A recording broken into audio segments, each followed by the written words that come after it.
last time we did medical terminology, and we're going over anaphysiology. So the reason why anaphysiology is important in this is because you have to understand why a heart attack is important, why a gallbladder attack is important, why a brain attack or a stroke is important, how it reacts on the body, why you have to give certain medications, why an asthma attack. So you have to know why you're treating is important and how it affects the body. So that's why physiology as an EMT is important. So location of organs and structures, the body system, are the topics we're kind of going to go over. So locating the body, organs, structure, and visualization. It's really important how we kind of go. So three main functions of the musculoskeletal system here. So everyone here has this in their system, hopefully, or else you wouldn't be standing here talking to me today as a human being. So it gives you our body shape. And all of you are hopefully good-looking people. I think you're all good-looking. You look fantastic. Me, obviously, I've had some scars and shapes. I'm kind of ugly-looking myself. Okay, gives us our vital internal organs and structures. So gives us how we look. Gives us our movement. Obviously, some of us are a little quirky when we move, Jaden.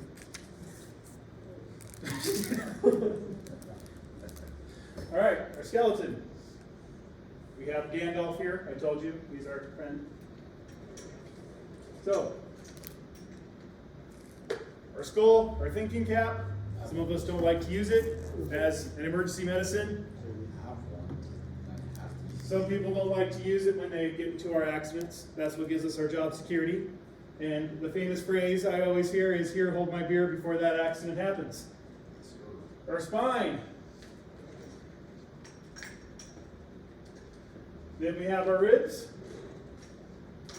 sternum, shoulders, upper extremities. Sorry, that probably was inappropriate there. All right, pelvis. We also call that the pelvic girdle. Lower extremities, the legs. Okay, so our skull, bony structure of our head. That's what keeps our memory bank intact. So we don't want to rattle it. That's why Cooper over there likes to wear a helmet when he's playing football. Hopefully he wears it appropriately. Yeah. Yeah, he doesn't want to ugly up that bug even more than it is because he doesn't want to end up looking like Jake. Sorry, I'm going to pick on you a lot till you cut that hair, dude. Your mom gives me approval to do this. For years. Go for years. Protects our face. There's only one of my life. Front of our skull. All right, cranium. Okay, we have our facial bones. We have our maxilla, right here, mandible, which is our jaw. We have our orbits, which is our eye, and our zygomatic arch, right up in here. Nasal bones. Now, the front of our bone right here is actually cartilage, so don't confuse that. Most of our bone, our nasal bone, is actually going to be right up in here. So this is mostly what I was talking about. And if you actually notice, a lot of your skull is a lot actually fused. So when you're actually an infant, this is why infants are really fragile. Their skull is actually not put together. This is why you actually have a lot of lines in your skull. You look at that. So it's actually in pieces. Then we have our spinal column. So 33, we have 33 spinal. So anyone remember how to tell how many, like, the different spots in your spinal column? Eat breakfast at 7, lunch at 12, and dinner at 5, or something like that. Yep. So we have, what's this part called? Breakfast. Thorax.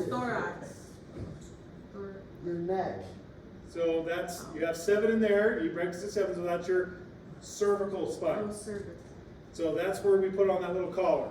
Breakfast. Then this one's your Thoracic. thoracic. So this is like where your lungs and your, so remember that's your thoracic cavity. That's why it's called the thoracic. Then this is your lumbar. Booty. Well, that's not where you get your booty call from, I'm telling you right now. So your what? Coccyx. Coccyx. So closer, right? Tailbone. Well, coccyx is like this right here. Oh, Sacrum. Sacrum. good job. Yep. Sacrum, coccyx. So cervical, thoracic, lumbar, sacrum, coccyx. Oh boy. Okay, then we have your pelvis. And these are like weird names. Okay. Ribs. Acetabulum, my cousin broke that in half. Say that 10 times fast. Acetabulum, my cousin broke that in half. Acetabulum, my cousin's daddy. Wow. So I don't come up with these names. I just get paid to say them. So this is it's just easier to call this the pelvic crest. But these are all the bones in your pelvis: the ilium, ischium, pubis, your hip joint, acetabulum, as you were saying, and above the, so that's the greater trochanter, is what that's called. Your lower extremities, femur, which is the longest bone in your body. Patella, which is also called your kneecap. Excellent. Is that where your patellar tendon is? Yeah. Then we have the tibia and the fibula. Which one's going to be in the front? Fibula. The tibia. So way to remember that is the tib's going to be in the front and little fib. So little fib. Don't tell little fibs, you know, in the back. Love big tips. Lateral malleolus, medial malleolus, and tarsals. Those are your foot, the ankle. Metatarsals, calcaneus, that's your heel. Calcaneus, sorry. Phalanges, those are also your finger names as well. Isn't calcaneus like your heel? Yeah. I'm sorry? Your calcaneus is your heel. That's why it says Heel. heel. Oh, I thought that. Heel, boy, heel, heel, heel, down, down. Just kidding. Okay, upper extremities. Clavicle, right up there. Scapula, which is your what? Shoulder blade. Shoulder blade. That's also called your anacomic process, which is right in here. And then you have your humerus, not your funny bone. That's more when you hit your elbow. Radius. How do you tell the difference between your radius and your ulna? Is your radius thumb side? Closest. Ulna- Thumb side, hence your radial artery where you check your what? Pulse. Pulse. Oh my gosh, we're so smart. Ding, ding, ding. All right. Then you have your wrist, which is called your carpals, which is where a lot of people get a certain syndrome, Carpal tunnel. carpal tunnel syndrome. Then you have your hand, which is your metacarpals, and also again your phalanges. All right, and then here's a random picture of a naked dude. Yeah. Okay, we have joints. Why is your face? It's a medical class. What do you expect? Yeah. That's what I Okay. was expecting. Now we have our joints. So we have two types. We have ball and socket and hinge. So if I do this, what kind of a joint do you think I have? Hinge. It's a hinge. Now if I have my shoulder, Ball and socket. ball and socket. All right, now we have muscle types. We have voluntary, which is skeletal, involuntary, which is smooth. Then we have cardiac, which is an automatic. So this is where the heart conducts through an electrical pulse. Technically, all of our muscles have some sort of electrical pulse to them. That's why we have those chemicals that help produce them. But the heart system has its own electrical impulse system.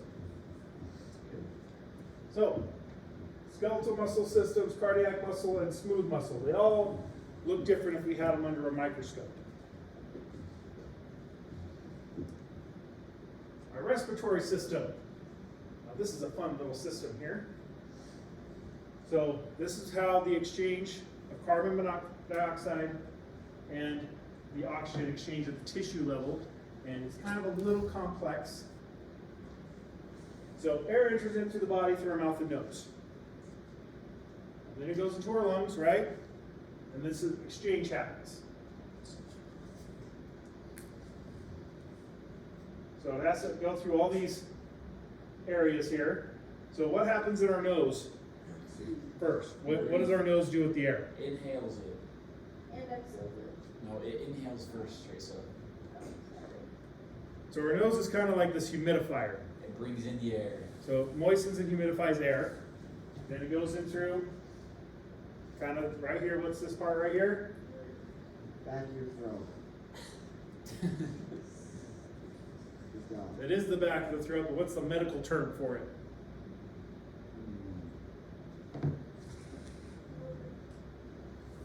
Air moves towards the epiglottis, the larynx, voice box. Now this right here, trachea, Yeah, Teresa. lungs, bronchi, Diaphragm.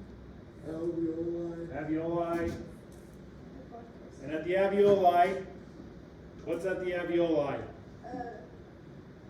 There's little itty bitty things. It starts with an Alveolus. So that's the alveoli. It starts with a C.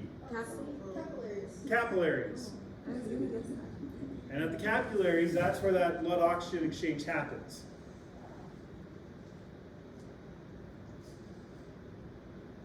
Okay, so inhalation. This is an active process. So who can tell me what's so interesting about the diaphragm?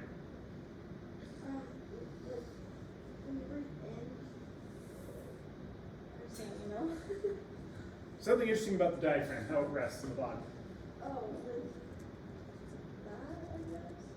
You're hitting on it. You're hitting on it. It's like that, and It's the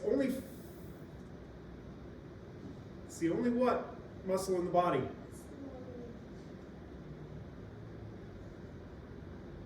help me out, guys. Sorry, I don't know the answer. I don't You're know why you literally started. doing it right now. You're like describing it. You're like, The only voluntary it's breath. only horizontal or flat muscle in the body. You were just doing it. You're like, it's this. Yeah, it's the only horizontal or flat muscle in the body. So it creates a negative pressure pull. That's why. Because if it wasn't the only horizontal or flat muscle in the body, it couldn't create that. So it literally has to create this vacuum. So it has to like pull down. So as your lungs expand, it's like that muscle contracts, so it's pulling down. So it has to pull the air into this negative pressure. That's how it creates this inhalation. That's how the air gets into your lungs. Okay, now we have this passive process where those muscles relax, and that's how the air has to get out of your lungs. Okay, now a lot of people get these confused. We have this ventilation and this respiration. You're like going, well, aren't they the same thing? They're not. So we have ventilation, which is a movement of gases to and from the alveoli, and then we have a respiration, which is exchange of gases between cells and the bloodstream. So when you're counting someone's respirations, this is what you're counting. The exchange of gases between the cells and the bloodstream. And then when you're artificially ventilating someone, you're doing this. This is what you're creating. All right, we're going to pause for a second here. Hola. We're just gonna come up. Measure something. So there is a difference between ventilation and respiration. So this is a vital sign you're doing, and then when you're giving someone CPR or something like that and you're bagging them, this is what you're doing right there for them. Okay. So oxygenated blood is carried from the lungs to the heart and it's pumped to the rest of the body. Without that heart pumping that blood to the rest of the body. So we have that blood oxygen exchange happening at the lung level. Now we have to have that also happening at the cellular level at the organs. Because if your tissues also need that oxygen as well. So every part of your body needs that oxygen. So it has to happen at other places as well. It can't just happen at the lungs. So here's what's happening here when someone goes unconscious. Oh my gosh, that sounds. So I always, and someone mentioned this earlier, when someone has a seizure or something like that, they're swallowed their tongue, they said that's physically impossible. Here's what's really happening. It just gets in the way. Your muscles relax. And that goes along with your tongue. Your tongue just goes, bleh, it just falls to the back of the throat, blocking the airway.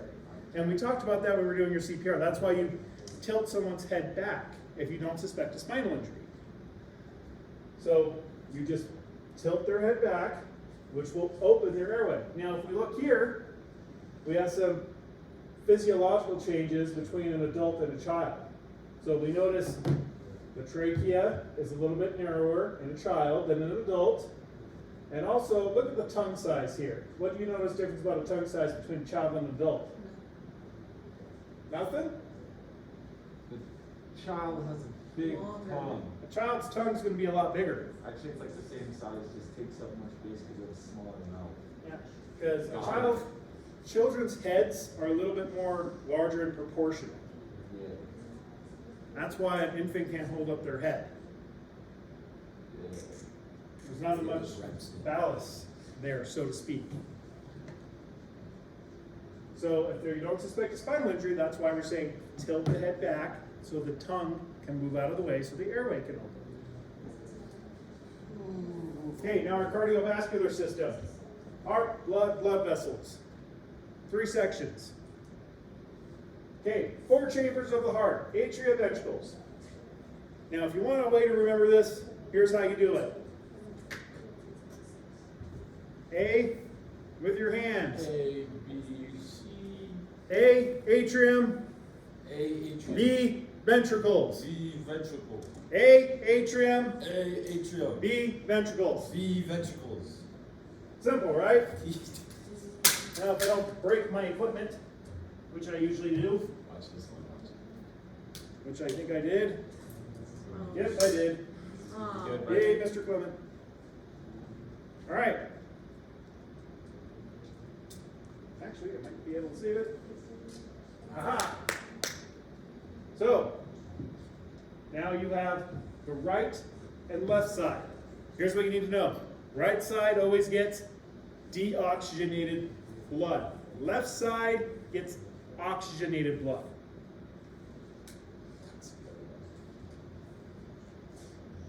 So here's the chambers of the heart here. Okay, right side always gets what? Deoxygenated. Left side gets what? Oxygenated blood. It's cold in here, Clement. I'm sorry, but I'm glad you're wearing a jacket to keep yourself a little bit warmer. And if you want, you can probably turn off the fan behind you to help you out with that situation. Okay, important things to know here. Arteries carry what? What do the arteries carry? Yes, they carry blood, but what type of blood? A blood away from the heart. Teachers, make sure you go into the Google Sheet and put the school lunch in. We have to have that number in the next 5 minutes. Please put that on the Google Sheet so we can get the lunches ordered for those wanting school lunch. Thank you. Jokes. So we have deoxygenated or oxygenated blood. What kind of blood does it carry? Arteries. Golly. Oxygenated blood. The only place in the body that it switched is in the pulmonary artery and veins. It's getting me. And then we have veins, which are going to be deoxygenated blood. So the aorta is going to be the largest artery in the body. So if that gets injured or leaking in any way, and it's the largest artery in the body, what's going to happen? You done, so? No bueno. Bad. Very bad. So, this is located in the heart. So, if this gets injured or bad, no bueno. Largest artery, bad. Pulmonary artery, that's going to be the opposite. That's going to be carrying deoxygenated blood to the heart. Carotid artery, why is that important? Because that's the artery we're feeling for what? Your throat, your pulse. Pulse for CPR. Femoral artery is located where? Femur. Femur. So if that gets broken, you get a broken femur or something like that, you bleed out the Lucky leg. guess, Cooper. Okay, brachial artery. That's located where? In your In your brachial. In your bicep. We feel that for infants in CPR. Radial artery, you guys should know this one. That's what we feel for. Boom, next to your thumb. pulses when we're doing our vital Oh signs. my gosh, my pulse is tweaking. Okay, these two you might not know are posterior tibial artery. Anyone guess where that one is? What? Our posterior tibial artery. In the back of your leg. Neck. Kind of by your tibia. Posterior, where's our posterior? It's your. In the your back, calf, where's the it's your tibial calf. bone? Calf. Your In the leg. calf. And dorsal medial artery.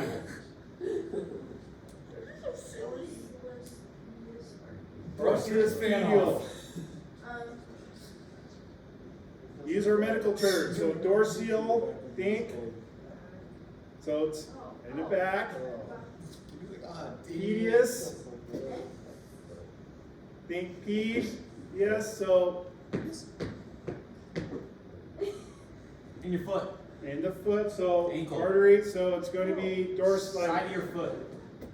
top, so technically the back, which is the top of the foot, technically. Oh. Alright, so here's where the capillaries are at. That's where that blood oxygen exchange is happening at the tissue level at all your. I hear the train coming, it's rolling Okay, components of blood. Plasma. More than half your blood volume is plasma. Who knows exactly how much of it is plasma? More than half. More than I'm looking for a number. Oh. 57. Is it barely more or less? 68. 70. Maybe 71. somewhere between. 72. 91%. 51. 52. 53, 54, 55, 56, 57, 58, 59, 60. It could be anywhere between 52 to 55%. Oh, okay. So he said that. Nice. Gosh. I said 60. Okay, red blood cells, also called erythrocytes, Oh my or RBC, complete blood cell. And then we have white blood cells, that counts for about 1%, 2%. And then we have platelets, which are your clotting factors. Scabs. It's not nice to call yourself. Okay, then we have our pulse. These are all over our body. We have them on our neck, right here in our armpit, our arm, technically right here. We have them in our groin, in our foot, the back of our leg, anywhere there's a pressure point, really. Yep, so these are all the major ones right here. As I explained.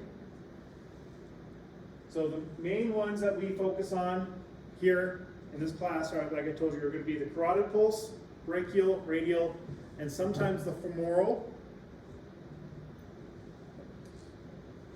Blood pressure. These are the ones, this is what we've been working on obviously with our vital signs. We're going to be start working on more here really shortly.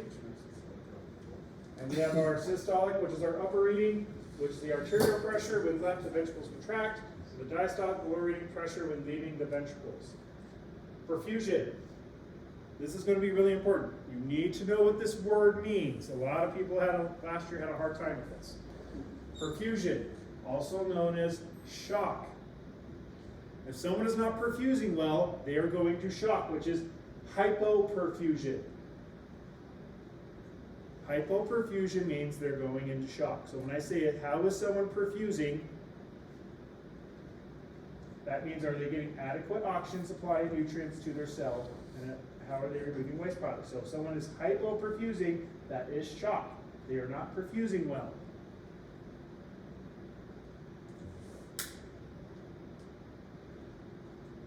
So, how is the function of the respiratory system related to the function of the circulatory system? How are they working together?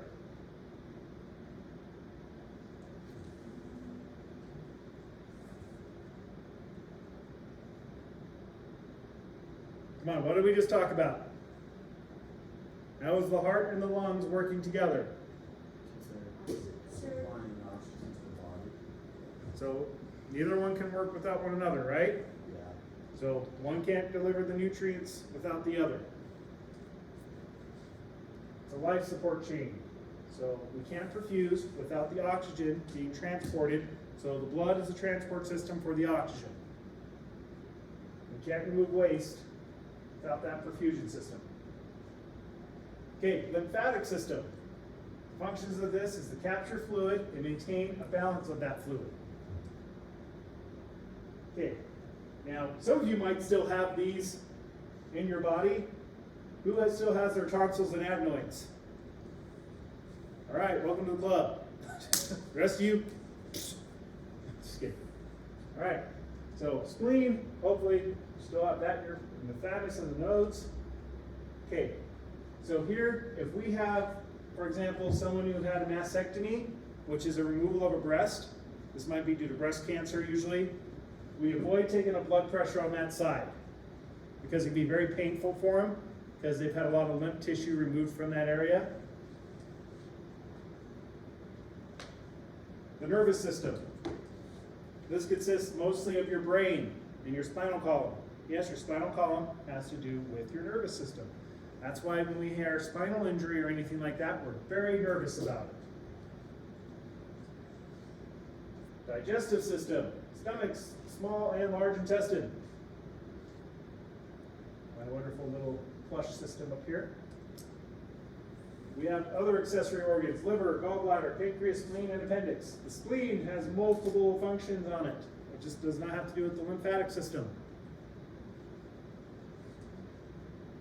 And we have our tegumentary system, which provides protection, water balance, which is also part of our perfusion, temperature regulation, excretion, shock impact absorption, tegumentary system, which has layers, epidermis, dermis, and subcutaneous. So this is really important for like our injections. When we're giving injections to our patients, what layer are we going through, what type of injection or medication we're giving. And here's a picture of that. And also for you guys right now in your prepubescent stages where your acne is located.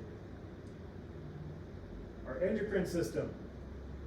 Our pancreas has to do a lot with this, and right now also has to do with your flight or fight system. So it's secreting your epinephrine or your adrenaline. Also has to do a lot with your puberty, and you guys are going to still keep growing until you're about age 25. Oh. Right? When will your hair stop growing? That's what I want. Never. Then we have our renal system. This helps remove waste from the body. Our bladder is also a reservoir for the urine. Also helps with our pH system. So our body has to do a lot with pH balance. So if our pH balance goes off, then just like a lot of you with your shampoos, Jaden.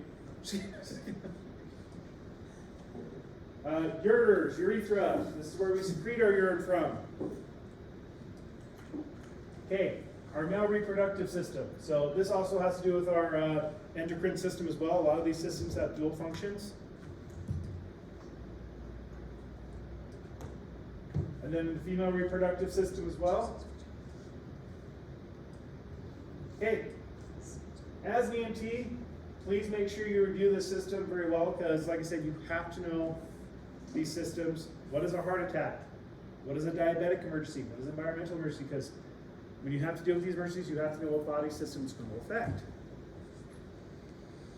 So when we go into our OB emergencies, we're going to have to know a little bit about the female reproductive system. Sorry, gents. And then when we go into a bee sting, you have to know, hey, what system is it affecting?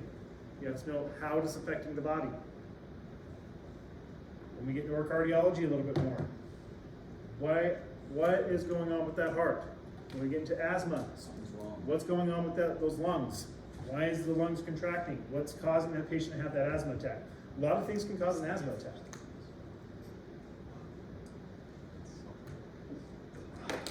So when we get into trauma, so patient loses a lot of blood. Why is that patient going into shock? How can we reverse it? When that patient breaks a bone, and we have to reset it or temporarily reset it, and we're splinting it, Why does it feel better when we splint it versus not splinting it? Why are we exposing the injury? Why are we examining it the way we are? All those things are important. The cellular metabolism, the oxygen supply, the glucose, the pulmonary system. Why is shock occurring? Why is everyone different? Why does one person go to shock and the other one doesn't? So, when evaluating a patient with a cardiac problem, consider the impact of the respiratory system. When evaluating a patient with a respiratory problem, consider the impact of the cardiovascular system, just like what I was talking about. All these things considered, it's important. Vital signs, why are we getting those vital signs? It's a trend. We're looking at all those things together. We have to recognize what's going on with our patient quickly. I might only have to see a patient for maybe 10, 15 minutes just to realize what's going on with them. So they might be complaining about something, and it might be something completely opposite what's going on with them. That's what I love about medicine. It's like, it's really being a detective.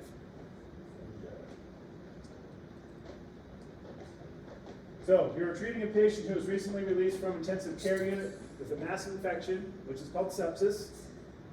And That's has so cold. impaired the patient's ability to regulate the size of their blood vessels. How might this affect the patient's ability to compensate for any additional illnesses? What steps should you take to help this patient compensate? When do you go like fight off like the war? Or like it's more sicknesses than their because you know, all their organs are pretty much. So they're already compromised, they have an infection, they have a thing called sepsis. So right now, if this patient were to get any more complications, they can go into shock. They're going to hyperperfuse. Their vital signs are going to be poor. So we have to treat this patient for shock. And what's our treatment for shock? For now, for as an EMT. Get them to the hospital. True, but what can you do for that patient while you're going to the hospital? Stay alive. Air. So right now, and we haven't gone over much of this, but it's going to be putting this patient in the shock position, which is laying them flat, which is what?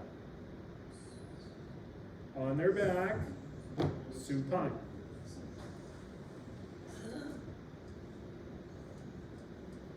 Yeah, we nailed that. Oh, I got all those already. All right, so right now, let's practice our vital signs. So go ahead and grab your stethoscopes and blood pressure cuffs. I get to run freaking every day, I'm not sure. Legendary.